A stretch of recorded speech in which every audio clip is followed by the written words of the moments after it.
नमस्कार साथियों, मैं टीआर नायक आप सभी का एक बार फिर से हमारे अपने YouTube चैनल स्टडी विद फौजी फैमिली की इस daily current affair video class में आप सभी का हार्दिक स्वागत करता हूं। तो दोस्तों, आज है 5 जनवरी 2021। पढ़ते हैं आज के कुछ महत्वपूर्ण प्रश्न। चलिए स्टार्ट करते हैं। उससे पहले दोस्तों मैं आपको बता देता हूँ कि कल हमने क्या क्या पढ़ा था। हाल ही में G7 में किन किन देशों को शामिल करने की चर्चा चल रही है, इसके बारे में संक्षेप में विवरण हमने कल देखा था। कोच्चि मंगलुरु प्राकृतिक गैस पाइपलाइन कितने किलोमीटर है, इसके बारे में विस्तारित जानकारी हमने कल की वीडियो क्लास में ली थी। भारत किस वर्ष G20 शिखर सम्मेलन की मेजबानी करेगा, ये भी हमने कल पढ़ा था। और इसके बाद हमने कल ये भी पढ़ा था कि यूरोपीय संघ के कुल कितने देशों की मुद्रा यूरो आधिकारिक रूप से है।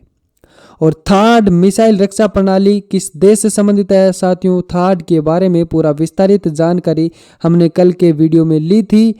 और हाल ही में चर्चा में रहा सेतुकराई तट किस राज्य में स्थित है, और अमेरिका द्वारा किस वर्ष तक मंगल ग्रह पर मानव मिशन भेजने की योजना है।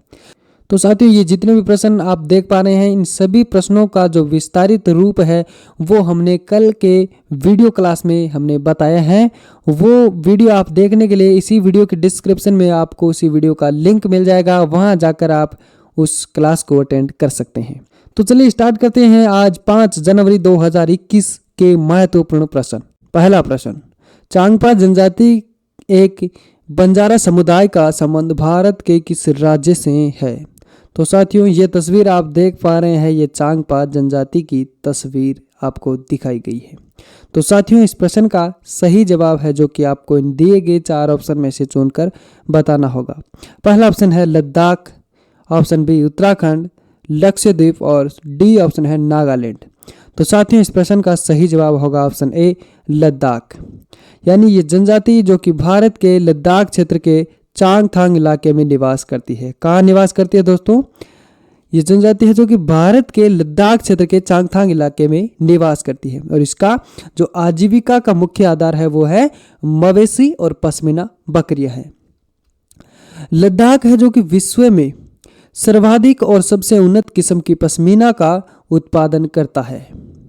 ये तस्वीर आप देख पा रहे हैं दोस्तों, ये साल बनाए गए हैं जो कि इन्हीं बकरियों की जो ऊन है पश्मीना, उन्हीं से बनाया गया है। कितना ही शानदार साल बनाए गए हैं।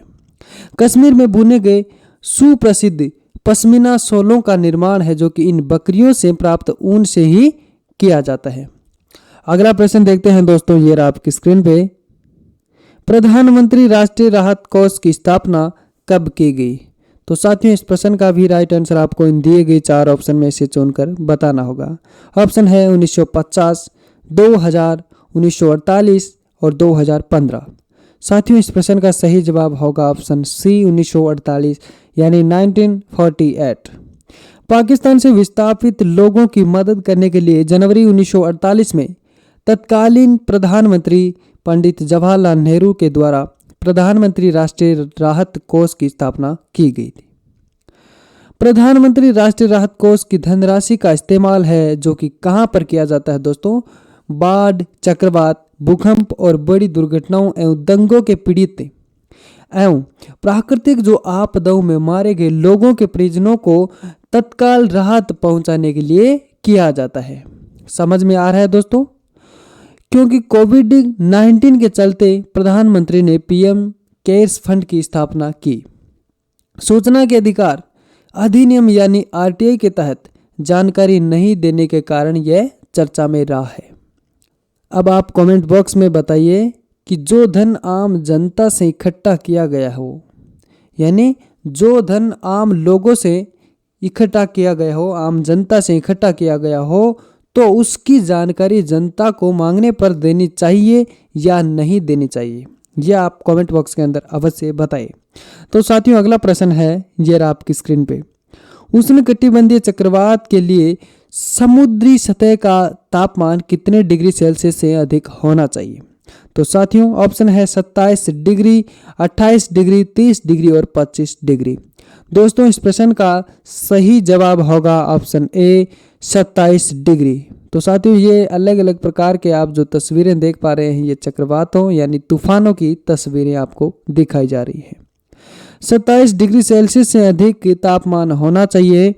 और हिंद महासागर में जब अगर तूफान आता है तो उसको चक्रवात के नाम से जाना जाता है। और ऑस्ट्रेलिया में जब तूफान आता है उसे विल्ली विल्ली के नाम से जाना जाता है। और दोस्तों अगर पश्चिमी अंटार्कटिका तथा पूर्वी प्रशांत महासागर में तूफान को हरिकेन के नाम से जाना जाता है। और पश्चिमी प्रशांत महासागर और दक्षिणी चीन सागर में तूफान को टाइफून कहा जाता है। अब अगला जो हमारा प्रश्न है दोस्तों, ये रहा आपकी स्क्रीन पे।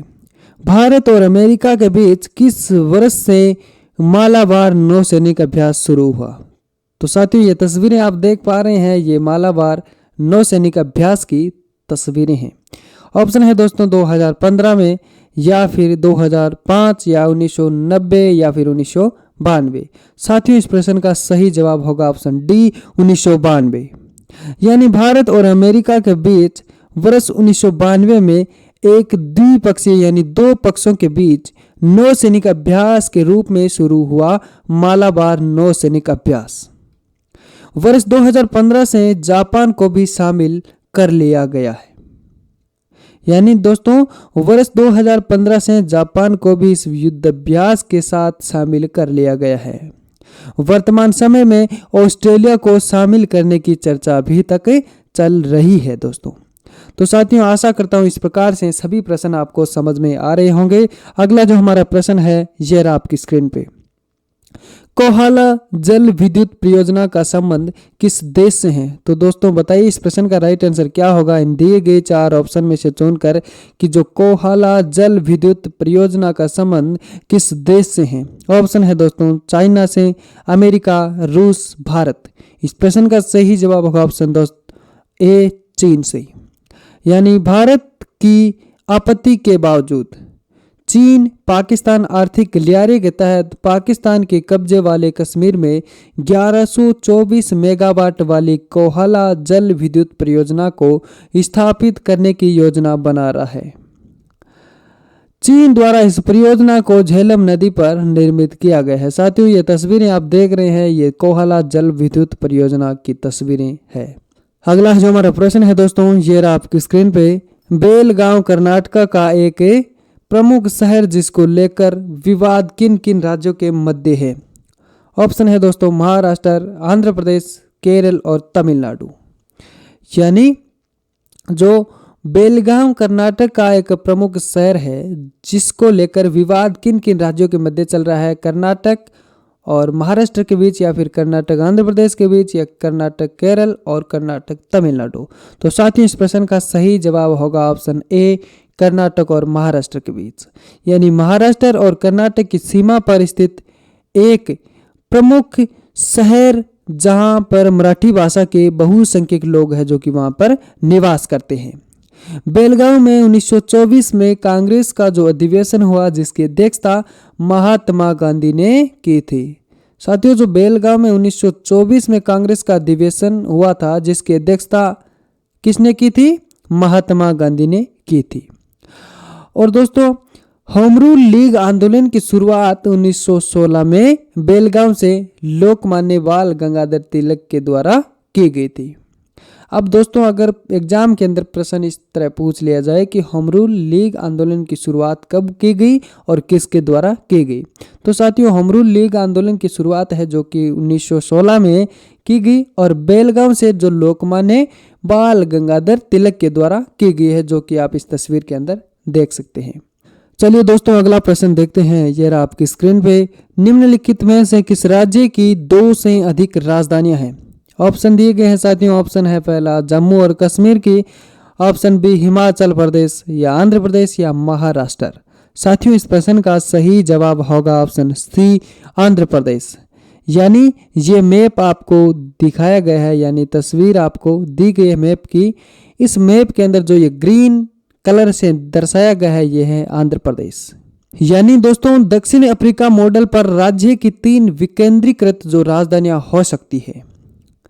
विधायी राजधानी अमरावती और कार्यकारी राजधानी है आंध्र प्रदेश की विशाखापट्टनम और न्यायिक राजधानी है वो है करनौल।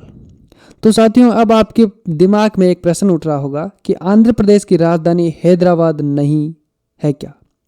तो साथियों आप शायद भूल गए होंगे कि आंध्र प्रदेश की राजधानी है जो कि 1 अप्रैल 2015 के अंदर हैदराबाद से नई राजधानी अमरावती को बनाया गया था। कब बनाया गया था दोस्तों? 1 अप्रैल 2015 को। किसके समय में? साथियों उस समय में आंध्र प्रदेश के जो मुख्यमंत्री है वो थे एन चंद्रबाबू नायडू थे। उसके समय 1 अप्रैल 2015 को हैदराबाद राजधानी को हटाकर नई राजधानी अमरावती को बनाया गया था। तो साथियों अगला प्रश्न देखते हैं, ये रहा आपकी स्क्रीन पे। प्रश्न इस प्रकार है दोस्तों, एवनगार्ड हाइपरसोनिक श्रेणी के मिसाइल सिस्टम का संबंध किस देश से है? दोस्तों ये तस्वीर आपको दिखाई जा रही है, ये तस्वीर है एवनगार्ड हाइपरसोनिक श्रेणी मिसाइल की तस्वीर है। ऑप्शन है दोस्तों अमेरिका, रूस, चीन और भारत। इस प्रश्न का सही जवाब होगा दोस्तों ऑप्शन बी, रूस। यानी रूस द्वारा निर्मित जो अंतर महाद्वीपीय मिसाइल सिस्टम एवनगार्ड हाइपरसोनिक श्रेणी की एक मिसाइल है। हाइपरसोनिक श्रेणी की मिसाइल ध्वनि की गति से 5 गुना या फिर इससे अधिक होती है। एवनगार्ड मिसाइल ध्वनि की गति से 27 गुना तेज हमला करने में सक्षम है। इस मिसाइल के द्वारा 6000 किलोमीटर दूरी तक लक्ष्य को सफलतापूर्वक नष्ट किया जा सकता है। यह मिसाइल दोस्तों 2000 किलोमीटर भार के परमाणु हथियार ले जाने में सक्षम है तथा 2000 डिग्री सेल्सियस तापमान भी सहन कर सकती हैं। अब दोस्तों आप अंदाज़ा ऐसे भी लगा सकते हैं कि हम जहाँ पर भी रह रहे हैं वहाँ पे हम लोगों ने 40 या 50 डिग्री सेल्सियस तापमान देखा होगा।